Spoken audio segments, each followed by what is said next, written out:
going on, my super sandwiches, hunters, viewers, awesome people, manga fans?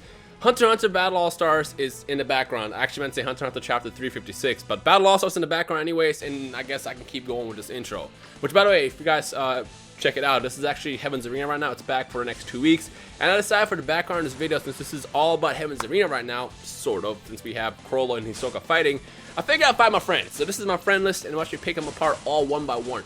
And make sure you watch all of it, because the last fight, I challenged the #1 person in the world right now in Heaven's Arena, and it was a really interesting fight. So pay attention to that as well while we discuss chapter 356 of Hunter x Hunter. So this freaking fight is literally just playing with my emotions right now. I mean, I've said this literally like on a week-to-week basis, and it continues to do so. Like, Togashi is so good at doing that when it comes down to the stories. You never know what the outcome is going to be, and even right now, where you think Hisoka is going to be doing is going to lose, he busts out a trump card. What this trump card is going to be, I have no idea yet, but looking back at the past of the Hunter x Hunter series, there's always been that one move that everybody holds on to. The thing I noticed about Hunter x Hunter as a series is when it comes down to Nen, everybody kind of protects what their Nen is, what their Hatsu is, what their abilities are, and the reason why is because obviously if you know what someone does with their abilities, it's a disadvantage. You know how to counter it, you know how to take it apart and beat that person. In this situation, everybody has always had that one special ability that they bust out when they really need it. So for example, looking at Shalnark, the guy with the bowl cut from the Phantom Troop, he had his ability to go Super Saiyan. Looking at back everybody else, off tops, I can't think of anybody else, but everybody else had some kind of ability to bust out like right when they need to go crazy. So it looks like we're about to get that with Hisoka. So before we discuss the ending, let's talk about the actual chapter itself. So we're in a position now where Chrollo is completely taking control of the match. He is picking apart Hisoka bit by bit, literally. Last week we had him blow up his arm, his I think it was either his right arm or his left arm. I don't remember which one it was. I didn't really pay attention to which one it was. But one of his hands is now gone, and he can barely manipulate Nen with it, which means he can't use that to use bungee gum. He can't do anything. On top of that, it removed the bungee gum connected to the ceiling in case of an emergency. So that's busted. While he has one hand gone, he also has to deal with hundreds of puppets. At this point, Chrollo has literally taken over pretty much the entire audience, and he's continuing to do more and more, and he's using everybody as a weapon. On top of that, he's using the ability of Send the Moon, where if they put their hands together, they explode. So it's a tough position. If he gets on the bottom ground floor, he'll get mauled. If he gets to the top floor, he'll get blown up. And it looks like what Chrollo was doing this entire time was, since he knew that Hisoka, and this is like the genius of the fight, since he knew that Hisoka was using that guy's head as basically a weapon in the last couple chapters, he looked for the body this entire time. And when he finally found the body, he blew it up, which is why that hand, or the hand part blew up inside his hand. The head blew up in his hand last chapter, which is pretty genius. The whole time you're thinking Chrollo's being defensive and just probably was hurt. No, this guy is actually a genius, and literally the entire time, he was just basically trying to figure out where that body was, which, by the way, that had to have been a really tough and lucky way to fight, because think about it. With all the body parts on the ground and people just basically dead, unless he used Gyo, I think, he must have had a tough time finding that body, because like it's literally just a battlefield, a massacre field of just parts, and finding out one decapitated body had to have been hard, unless he maybe used Gyo, because I feel like Gyo has to have some kind of connection with being able to find out, you know, where that body is, essentially, and that's what Chrollo did. Now he's in a position where he's basically taking control of the entire match, and it gets even worse, because as Hisoka is trying to adjust, and this is the genius of this character, as Hisoka is trying to adjust, like not having one hand is whatever to him. As he's trying to adjust, Chrollo takes apart his leg. So now he has only one leg, one arm, and basically he has fighting experience in this position to not die, essentially. But it's looking kind of grim. Now, I've said this for the last couple weeks, I do not want Hisoka to lose. The more I watch this man fight, the more I'm impressed by his ability to just like counter all these crazy powers that Chrollo has, and I want him to win. I want him to come back and win. And I feel like whatever he did at the end, because like he looked like he grabbed himself, I don't know if he like was guarding himself, or if maybe what I think might have happened, and this is, I wouldn't really call this a theory, well, I guess you can call it a theory. What I think happens is he gets engulfed by all the puppets and he protects himself, so they explode. Because I feel like what he's trying to do is he's trying to take out all the puppets at once, because obviously if you can get rid of all the people in the stands, then it's back to a one-on-one fight. And even though Hisoka has one leg and one arm, he could win. he can win against Chrollo, because the only reason why Chrollo is winning right now is because let's be real here, he's not that great of a fighter. I mean, no, I take that back, because when he fought against Silva and Zenos, he kept up, even though that fight wasn't serious. But honestly, when it comes down to fighting experience, if Hisoka was to fight Chrollo head-to-head, head-on, without any distractions, without puppets, without bombs and all that stuff, he would not be able to win. Well, I guess it's kind of tough to say that, because obviously Chrollo has a bunch of abilities inside his book, and I'm sure he has some way to counter it. You know what? Let me ask you guys this question. If Hisoka and Chrollo were to fight, and if you take out all the audience members in the arena out of the equation, how do you think that fight would end? Because obviously, it's clear that Hisoka is a better fighter. He's a better strategist and everything. But the only reason why Chrollo can win so well and taking control of this match right now is because of all his abilities and the fact that he has all these distractions around him. And if it wasn't for that, I feel like it would be a completely different fight. But what about you guys? What do you guys think about how do you think that would end if it wasn't that situation? And also, what do you think will happen next week? Because honestly, that's what makes the most sense.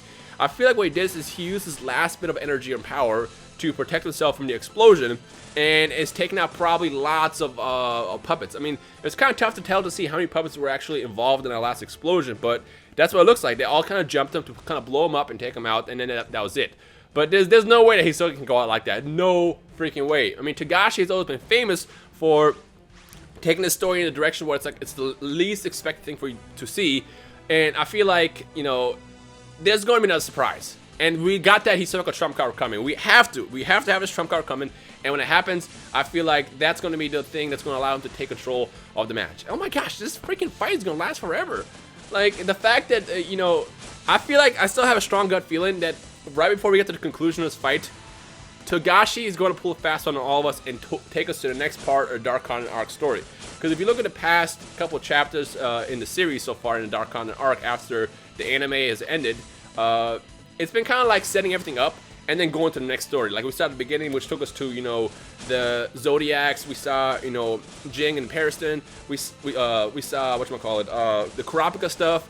And then also now we're in the Hisoka Chrollo fight. And I feel like before we get to that conclusion, it's going to bust us right in the balls and take us to the next part of the story. And I really hope that doesn't happen, just because I just want to know what's going to happen, man. I want to know what's going to happen, because I feel like whatever happens in this current fight is going to set the precedent of what's going to happen later in the arc. Because I feel like part of me believes that this is going to be the final story of Hunter x Hunter.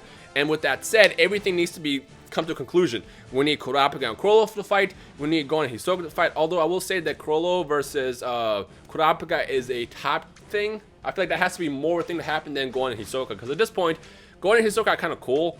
I mean, I know they want to fight each other. Well, Hisoka wants to have the fight, but ultimately, I would much rather take the story to the point where it's Chrollo versus Kurapika, and I want Kurapika to just absolutely tear him apart, because you can't tell me that moment where Kurapika fought Uvo early in the series wasn't badass. Like, that moment was incredible, and if we can get that kind of again, just with the head of the Phantom Troop, that'd be amazing. But at the same time, if that fight happens, then Hisoka has to die, and I don't want that, man. I'm like rereading the series again right now, and I forgot how awesome Hisoka becomes later on in the series, specifically around the Greed Island part where he joins Gon's team under the whole dodgeball thing. Like, that was really, really cool. So I've learned to like Hisoka's character a lot. On top of that, I just love how much the strategist he is. So strategic that I can't even speak. He's such a strategist that I feel like he's going to figure out a way to get out of the situation. Now, again, I will ask this question on a weekly basis until we have an answer. Which side are you on right now? Are you still Team Chrollo or Team Hisoka? I'm honestly still going to be on Team Hisoka, just because I feel like he has something up his sleeves. He is, you know, a magician. He's a wizard. Like, he has something that he can do to get himself out of that situation. And like I said, if it is true, if I call this right, and he clears the whole field of all the puppets and it's a one-on-one fight, even though he has one hand and one leg, I think he can get Chrollo. Then again, we don't know what Chrollo is capable of. Going back to what I said earlier, if you don't know what someone's Nen is and what someone's Hatsu is and what kind of abilities they have, that's what makes them the most dangerous, because you cannot prepare for it. But at the same time, Chrollo seems to be so confident that I could see him just telling again, like, hey, by the way, I did this, but now I'm going to do that, just so you know. So it's going to be an interesting outcome. Now, I saw a bunch of people actually tweeting me this morning and leaving comments telling me that you think that we're to the point where we feel like that it's going to be a tie. That both Hisoka and Chrollo are going to die, and that would be a shocking moment. Togashi has always been famous for this, and a lot of us are expecting to take the story to a Chrollo versus Kurapika fight at some point, or Gon and Hisoka, but I've never seen anybody say that everyone's going to die up to this point, so that's actually a pretty good theory.